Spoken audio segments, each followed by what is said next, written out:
much for a very strong film. Okay, I will go. The first question is very simple. So, can you tell me about the background and the origin of the film? How come you making these films? This is okay. Well, first of all, thank you for your question, Wiwa, and thank you for the audience for staying behind for this Q&A. The long story short again is I left for Taiwan when I was very young, 20 years old, to really try to pursue cinema. And so a long time away, I was just trying to stay in Taiwan to continue. There wasn't a legal way to stay in Taiwan then. I had to do visa runs every other month to wherever that's cheaper until later on I went to do my studies there. But in those times where I was away trying to find a method or a means to stay in Taiwan, met a lot of people like myself, young people like myself from Southeast Asia. Most of them who were there in Taiwan working as migrant workers. And the more you hear about their stories, you realize that their experience of Taiwan is very different from me as a ethnic Chinese who could speak Mandarin in Taiwan. So that was the gist of it, following this particular sort of material. But the caregiving aspect, I think, is because as we grow older, so does our family members, our friends. You experience more sickness, you experience more, different kinds of situations that comes with age. So two things converge. My whole experience about caregiving and my work with invisible communities in our society. And I would say you kind of realize that you need a larger canvas to make something enhance the future. Yeah. Thank you. So it is a question for the producer. So how come you get involved with the films and experience of making this film? Because we were neighbors. No. No. It's because William and I have known each other for I guess around 15 years. Around the time that he was just going to be based in Taiwan, so I had seen his short films before. But I think more importantly, it wasn't so much about the films per se, but it's more about like him as a human being. I feel that with any collaboration, the film is the films and ideas, whatever. It's not that important. I think the individual and who they are as a person is more important. So, getting to know Wei Liang over a long period of time, having the opportunity to do a couple of short films with him, seeing him in his really angry moments when seeing injustices and the frustrations of the system.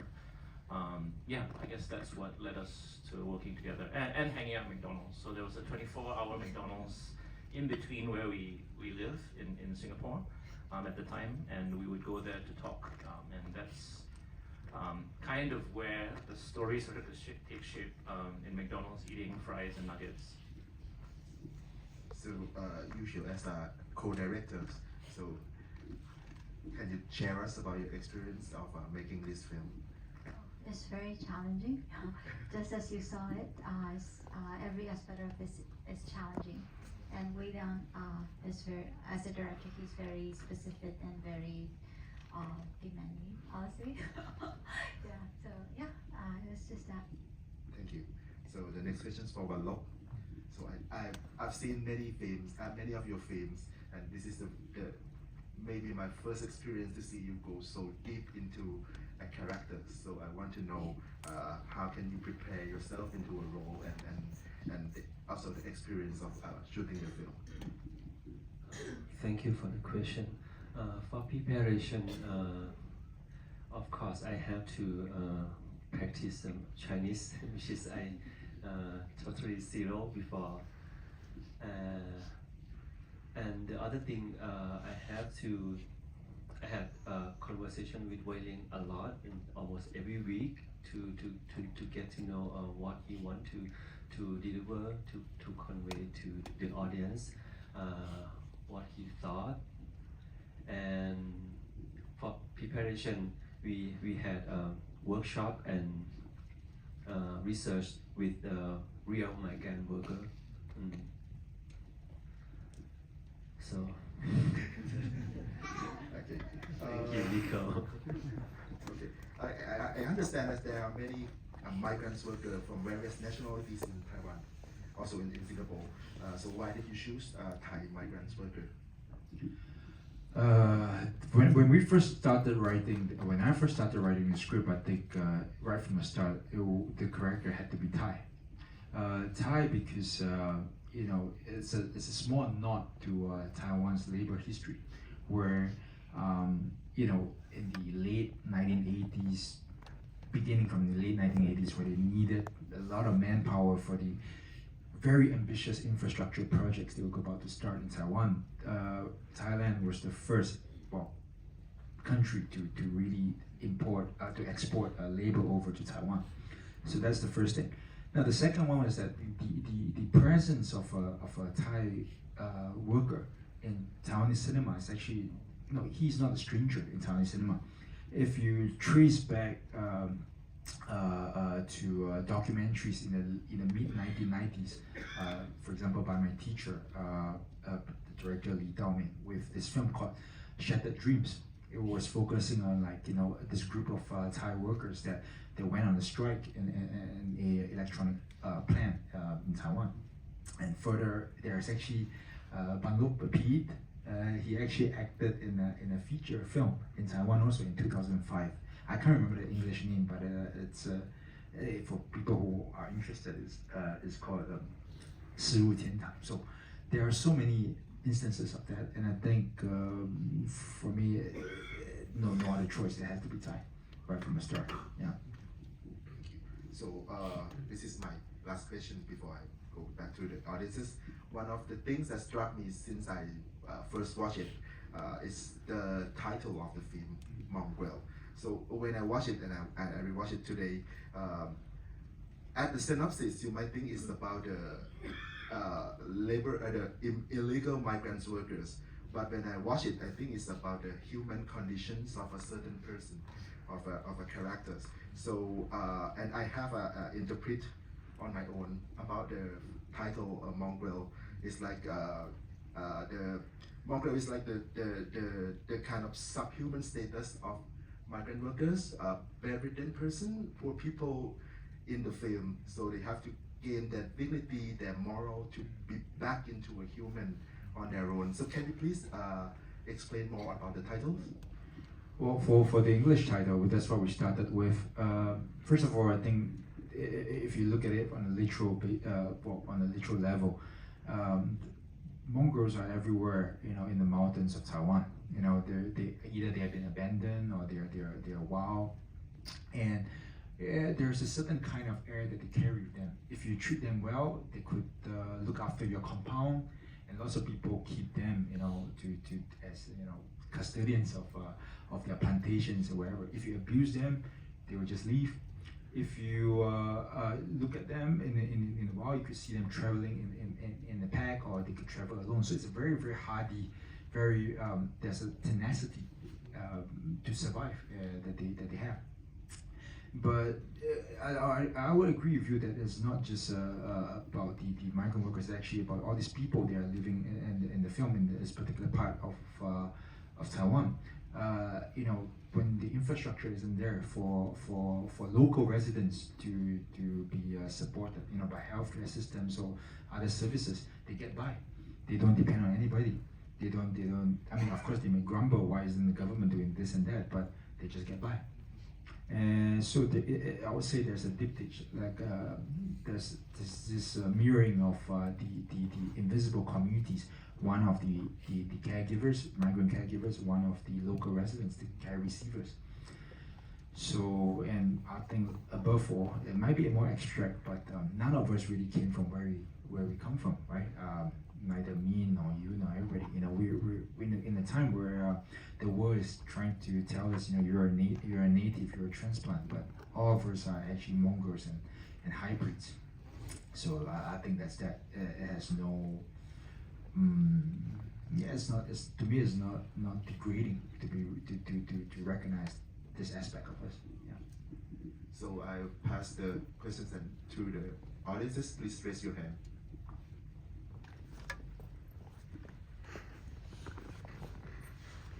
Hi. Oh. Hello. Sorry, it's not working.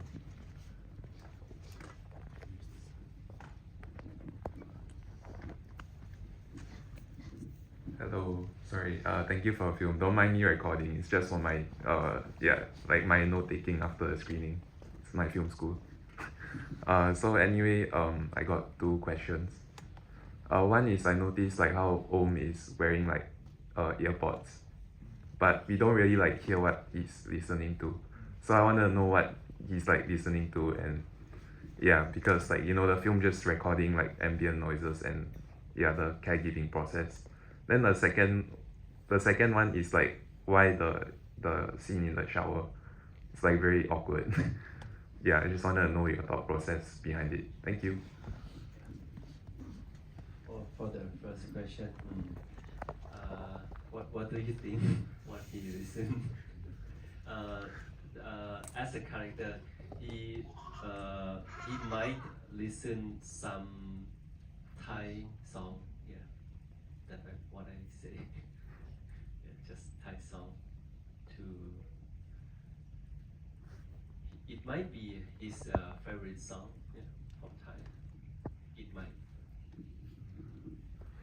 Or to expand on that, what he listens to is not important to the audience, in my opinion. If you look at, some of us might have helpers around or workers around. The presence of listening to the act of listening to music, the presence of earphones, it's very visible when you look at our communities, migrant communities, where instantly there is a space that you create that is it just belongs to you. It excludes you from participating in anything.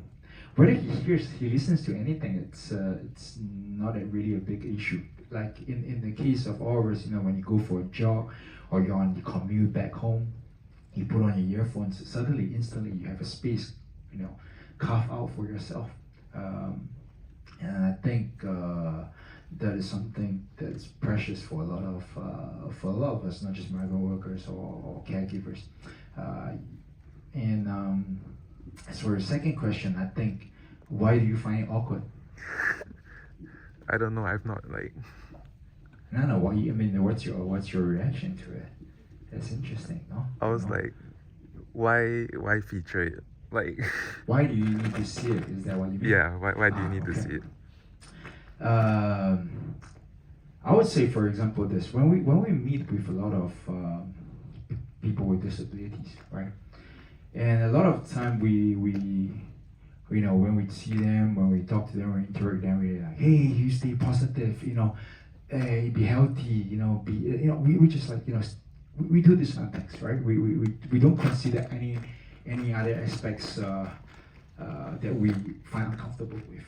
And if sexual desire is really part of being human, but we don't consider that, then I think you kind of treat them or view them as I couldn't say less than human. That's not right. But when you view them as asexual, you're seeing them differently. And I think human desire is a big part. Something that comes easily for us, something that we execute easily. It's so hard. For example, in Shui's case, there is an NGO in Taiwan that offers sexual services to people with disabilities. But to do that, you have to write in an application. And when you receive the service, of which you can only have it twice in a particular span of time, you have to write an after action report. How do you feel about it? Blah blah blah. Something that comes so easily for us is so much harder. And I think that is also an aspect of the human condition that I think we should take a look at. And this film is unflinchingly that way. So if you look at it just simply from the fact that, if you look at it just like, this is a scene of sexual satisfaction, then you're only going to see it that way. But for ourselves, for our actors, they know this is not just about sexual satisfaction. This is about sexual self-esteem. And I think whatever you feel is valid, or whatever anyone feel here is valid. Whatever feedback that you have, as you take away from the film, is valid. But you don't have to take ours for our stance for your case. I hope that answers your question a bit. But it's a complex thing. We never really look at and talk about the needs of beyond physical, emotional, or what else. Sexual needs are pretty human too, no? So I would say that maybe it prompts you. It's okay. It prompts you to rethink certain things about members of our community who may need certain avenues for needs like that. Yeah. So thank you for your question. Thank Yeah. you. Next questions, please.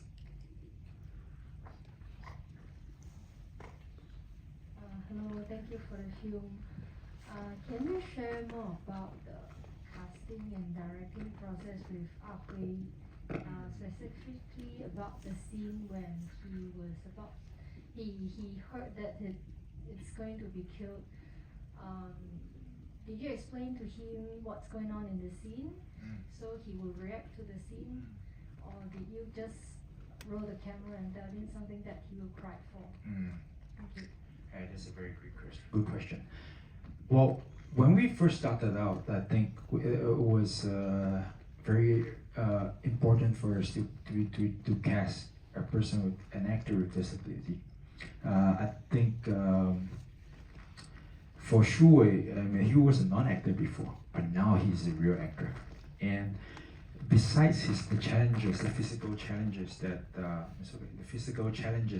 he has, that he's just like us. Of course, he needs to communicate. He needs other devices to do that. And we needed somebody who could understand directions, who could react to them, who could have the time and space to participate in all the acting workshops that all the actors have to go through. And beyond that, I think this is too correct. Hello. So Shui can do that, but beyond all this, above all, he has empathy for the character. Every one of the needs that we have as we're looking for actors is that they have empathy for the characters, not just the characters that they play, but all of them, all characters that they recite in this particular part of the work, on the island. And Shui has that empathy because he lives in a city. He's more privileged in a sense. He goes to school, he has teachers, he has friends, he has devices to help him communicate. But he also knows, because his mom is his primary caregiver, and his mom has chronic illnesses, and his mom has been taking care of him for 38 years now. Should his mom, anything happen to her, or if she passes, he might very well be committed to a facility. And this is something that he knows deep inside. And I think for us, it is more like, we try to avoid him using all these emotions that he have. Because I don't know how we could say it, but in a way, when you keep using all this material that you have, your experiences, you might hurt yourself, in a way, hurt. And we don't want to do that, because an actor and the character, I think you can use the material from your own experiences, but you cannot keep tapping on that. It might hurt. So, for example, last scene, the penultimate scene that he is in, we have to hold him back. He's so eager to use it because he knows it full well. But we have to stop it. So this is probably the last take that we had. We only had shot 3 takes for this one, and he's actually very fast. If you could ask Wanda what after the screening, he's actually very astute in knowing what to deliver in the limited screen time that he has. So yeah, he's an actor now, and I think it's also an experience for us to work with talent with disability, to see how filmmaking could be more inclusive on screen. Yeah. So hopefully that answers your question. Yeah. Oh, sorry. So one more thing. I think this is something that if there are filmmakers here, I will really want to stress it. Besides that, we have an intimacy coordinator on set, and that's how you prepare. Because just like us, even One Lope or Shu or anybody, you should have that, and it helps them be ready. They know that how is it going to be shot, technically how is it going to work. So everything's been communicated clearly in the workshop stage, so that they are not taken by surprise by a sudden. We can't do that actually. As filmmakers, when you decide it, you plan it in the rehearsals with the intimacy coordinator. You just do that. You can't spring something on your actors. I think this is something that if there are filmmakers here and you want to do scenes like that in the future, you need to have, I hope you have somebody to do that also. So the intimacy coordinator is very important for us to, for One Lope and Shui to deliver scenes just like this audience member just pointed out. Yeah. Sorry, let's just follow up this intimacy coordinator. So you have an intimacy coordinator for the scene that he cried, like because as No, far as I not that, know, not that scene. just For physical. Physical, where every time where he has to be exposed or what physically, you need to have that. Just like how you treat any other cast member. Not mentally intimacy. Not what? Not like emotionally intimacy. That will be in your acting workshops. You establish every beat that you need them to do in the acting workshop. I see. Yeah. Thank you. You're welcome. Is there next questions? Okay. Then I'll go back to you.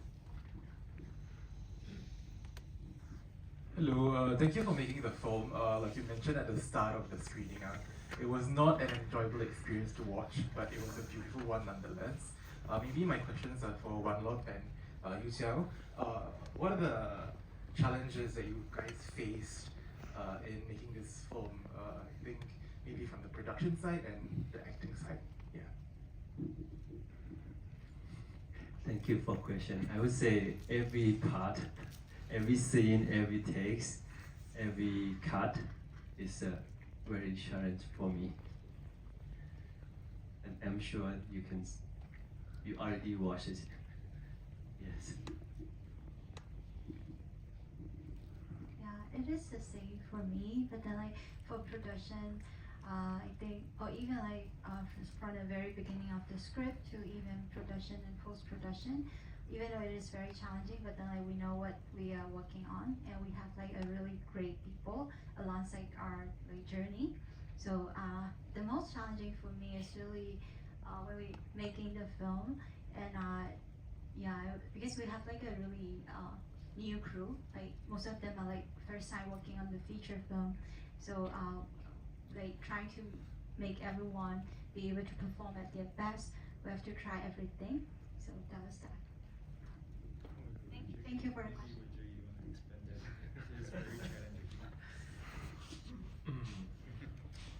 Yeah, no, I would say that every single process, right down to the credits, which William will know very well. Yeah, right down to the credits. So from the very beginning all the way to the very end, there was a lot of pain making this film, and then but then I think that's why I said earlier when we were asked like how we ended up working together. I think that's where knowing the person becomes really important, because whether it's a struggle or not, that you're going to spend a lot of time doing a film together. So if you don't know this person well, and you're doing it maybe for different reasons, whatever they may be, and they may be valid, at some point in the road you might regret it a lot. But I can say honestly that I was very angry multiple times over the years, but I never regretted coming aboard the project and trying to work through the problems in anger sometimes, but yeah.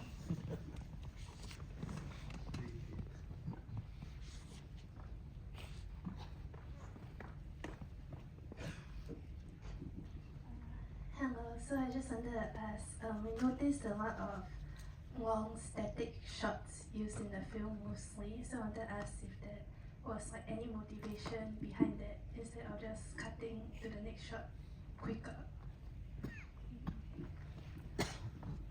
Well, I think we don't have a lot of resources, right? We have only a finite number of amount of time, space to do a film, and across the last 15 years, all my works are predominantly static cameras.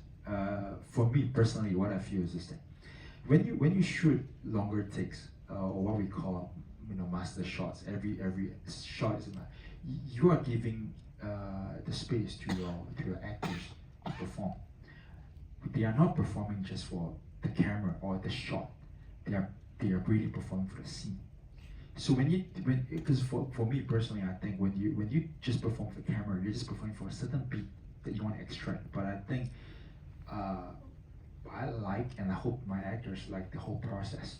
They play out the scene, and then they could track, the emotional logic, the beats, the little small fine details they are doing across each take. So it keeps a very coherent emotional logic in the performance, and they could identify where they might want to adjust it a little bit. Do they want to be more, I would say, bigger or smaller, faster or looser, things like that. So for me, I like working in that. But also because when you do coverages, when we talk about coverages for all members in the audience, it's more like you have so many shots and cut away. I think it takes away. And when it comes to a topic like that, and having from from my experiences both here in Taiwan and Singapore, with my family members and with the friends that I met along the way, I think the time space in a long take is important to this film. Many a times, I'm not sure if you have encountered this, but many times when your family member or when somebody is sick, and all you can do is just sit next to the person, and you are just there, you're waiting. You're separated from the pain that they are feeling. You're separated from the burden that they are experiencing. And there's a lot of grief, there's a lot of anger, not just directed at, the situation, but at yourself, because it's futile for you to do anything. You can't partake in the experiences that they are undergoing. And I think this is important to this film. Of course, some people here may think this could be just a short film, 90 minutes, 75 minutes. No, but the time space for me, in my opinion, is important. To just sit with somebody, to be patient with somebody. I think that's hard. And at a young age, I think when my grandaunt brought me to start, volunteering, in a home or in a hospice, and you sit with these people, these residents, the sense of time is different. So this is something for me I would like to share with the audience. You could accept it, you could choose to engage it in the way that you would like to. You may disengage with it, but that's okay. That's the signature of this film. The time space, the signature of this film. So I hope that answers your question and some. Yeah. Thank you. Sorry for the time limits. We cannot make more further questions. So please, thank you for. Thank you. Thank you very much for joining the screening.